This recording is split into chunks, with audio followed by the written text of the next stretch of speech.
ఆంధ్రప్రదేశ్ ఎన్నికల్లో తెలుగుదేశానికి వైకాపా ముసుగులో ఉన్న తెరాసకు మధ్య పోటీ అని తెలుగుదేశం అధినేత చంద్రబాబు వ్యాఖ్యానించారు. విభజన వాటా ఎగ్గొట్టేందుకే ఈ ఎన్నికల్లో వైకాపాను గెలిపించేందుకు కేసీఆర్ తాపత్రయపడుతున్నారని ఆరోపించారు. ఈ కుట్రలను తిప్పికొట్టడం సహా రాష్ట్రాన్ని అన్ని విధాలుగా అభివృద్ధి చేస్తున్న తెలుగుదేశాన్ని మరోసారి ఆశీర్వదించాలని ఎన్నికల ప్రచారంలో విజ్ఞప్తి చేశారు. మీ భవిష్యత్తు నా బాధ్యత నినాదంతో ముమ్మర ప్రచారం చేస్తున్న తెలుగుదేశం అధినేత చంద్రబాబు ఆదివారం కడప, చిత్తూరు జిల్లాల్లో సుడిగాలి పర్యటనలు చేశారు. కడప జిల్లా బద్వేలు, రాయచోటి సభల్లో 5 ఏళ్లలో చేపట్టిన అభివృద్ధిని వివరిస్తూనే జగన్పై విరుచుకుపడ్డారు. ఈ రాష్ట్రానికి సమస్యలు లేవు, అతి పెద్ద సమస్య జగన్మోహన్ రెడ్డి. కరువును నేను హ్యాండిల్ చేయగలుగుతాను, మా తమ్ముళ్లకు ఉద్యోగాలు ఇవ్వగలుగుతాను, నెంబర్ 1 రాష్ట్రంగా చేస్తాను, మీ భవిష్యత్తు నా బాధ్యత.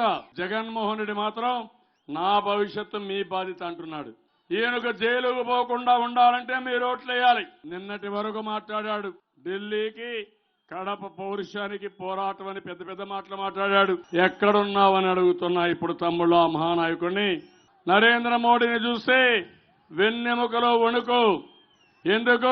జైలుకు పోతామని భయం. ఈయన జుట్టు నరేంద్ర మోడీ చేతుల్లో ఉంది. నిన్న మొన్న ఒక మాట అంటున్నాడు, రాష్ట్రంలో మళ్ళా వైలెన్స్ వస్తుందంట. ఇప్పుడు ఎన్నికలున్నాయని పిచ్చగా వైలెన్స్ చేయాలనుకుంటే మీ తోక కట్ చేస్తా, వదిలిపెట్టను, జాగ్రత్తగా ఉండండి.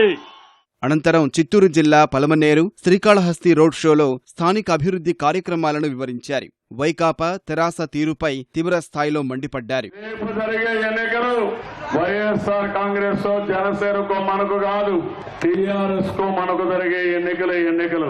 నేను ఎందుకు ఈ విషయం చెప్తున్నానంటే, దొడ్డిదారిన పెత్తనం చేయాలని కేసీఆర్ తహతలాడుతున్నాడు. అందుకే ఆయనకు బి టీమ్ గా వైఎస్ఆర్ కాంగ్రెస్ పార్టీని పెట్టుకున్నాడు. డబ్బులు ఆయనే పంపిస్తున్నాడు, అభ్యర్థుల ఎంపిక ఆయనే చేస్తున్నాడు. మన వాళ్ళు హైదరాబాద్ లో ఉంటే బలవంతం చేసి మీరు వైఎస్ఆర్ కాంగ్రెస్ వెళ్ళమని అందరినీ ఫోర్స్ చేసే పరిస్థితికి వచ్చాడు. నేను ఒకటే చెప్తున్నా, నీ బెదిరింపులకు ఎవ్వరూ భయపడం, కబద్దార్ జాగ్రత్తగా ఉండమని కేసీఆర్ హెచ్చరిస్తున్నా. తర్వాత తిరుపతిలో రోడ్ షో నిర్వహించిన తెలుగుదేశం అధినేత విభజన సమస్యల పరిష్కారం విషయంలో తెలంగాణ ప్రభుత్వ వైఖరిని తప్పుబట్టారు. ఆంధ్రప్రదేశ్ అభివృద్ధిని అడ్డుకునేందుకు కేసీఆర్ ప్రయత్నిస్తున్నారని ఆరోపించారు. విభజన కోసం ఎన్ని విధాలా టీఆర్ఎస్ రెచ్చగొట్టారు ఒకసారి జ్ఞాపకం చేసుకోండి. ఆంధ్ర వాళ్ళు ద్రోహులు, రాక్షసులు, దొంగలు, వీళ్ళు వెళ్ళిపోవాలి, వీళ్ళు లూటీ చేస్తున్నారు హైదరాబాద్ అని మనం రెచ్చగొట్టారు. ఇంకో పక్క వీళ్ళు వెళ్ళిపోతారు, ఇక్కడుండే ఇల్లు నీకే వస్తుంది, ఈ భూమి నీకే వస్తుంది, అవసరమైతే మీరు అన్యాకాంతం చేయండి, నేను అండగా ఉంటాను రెచ్చగొట్టి మన వాళ్ళందరికీ ఇబ్బందులు పెట్టారు.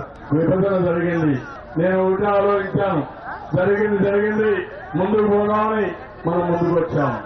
అయితే ఈరోజు జరిగింది ఏంటంటే, 1,00,000 కోట్ల రూపాయలు విభజన వల్ల మనకు ఆస్తుల్లో పంపకం రావాలి, ఒక్క పైసా కూడా ఇవ్వాల. మళ్లీ ఇప్పుడు మన మీద పడ్డారు, పోలవరం జరగడానికి వీలు లేదని, కృష్ణా జలాలు మనకు హక్కు లేనట్టు వాళ్లే దయాదర్శనం మనకు నీళ్లు వదిలిపెడుతున్నారు. మనం అభివృద్ధి జరగలేకుండా చేస్తున్నారు. వాళ్ళకు ఒకే భయం ఉంది, ఈ రోజు మనం కానీ అభివృద్ధి అయితే తెలంగాణ ఎత్తిపోతుందనే భయంతోనే మన అభివృద్ధిని అడ్డుకునే ప్రయత్నం చేస్తున్నారు. వైఎస్ఆర్ కాంగ్రెస్ పార్టీకి సహకరిస్తున్నారు. మొన్నే సేవామిత్ర డేటా అంతా దొంగిలించి వాళ్ళకి ఇచ్చారు. మొన్న 9 లక్షల ఓట్లు తీసేయడానికి తెలంగాణ ప్రభుత్వం సహకరించి దొంగతనంగా ఫామ్ 7 సబ్మిట్ చేశారు. కేసీఆర్ చేసే నాటకాలు ఒప్పుకుంటారా అని మనం అడుగుతున్నా, వదిలిపెడతారని మనం అడుగుతున్నా. తిరుపతిని అన్ని విధాలుగా అభివృద్ధి చేస్తున్నట్లు వివరించిన చంద్రబాబు చిత్తూరు జిల్లాలో కరువు నివారణకు గోదావరి జలాలను తీసుకువస్తామని ప్రకటించారు. జిల్లా ప్రజానికానికి ప్రతి ఒక్క ఎకరాకు నీళ్లు ఇచ్చే బాధ్యత నాదని మరొకసారి మీ అందరికీ హామీ ఇస్తున్నా. నీళ్లు ఇస్తే పెద్ద ఎత్తున ఇండస్ట్రీస్ వస్తున్నాయి, జిల్లా అంతా పెద్ద ఎత్తున పరిశ్రమలు తీసుకొచ్చే బాధ్యత పెట్టాం. తిరుపతిలో సిలికాన్ సిటీని ఏర్పాటు చేస్తున్నాం, హార్డ్వేర్ ఎలక్ట్రానిక్స్ హబ్ గా తయారు చేశాం.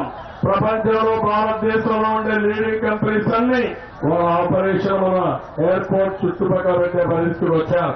ఇది ఒక చరిత్ర. దేశంలో తయారయ్యే సెల్ ఫోన్లు ఎలక్ట్రానిక్స్ లో 30% మన దగ్గరనే తయారవుతున్నాయి. భవిష్యత్తులో 60% ఫోన్లు మన దగ్గరనే తయారయ్యేగా మన పిల్లలకు ఉద్యోగాలు తెలియజేస్తాం. ఎన్నికల ప్రచారంలో భాగంగా చంద్రబాబు నేడు చిత్తూరు, నెల్లూరు, ప్రకాశం జిల్లాల్లో పర్యటించనున్నారు.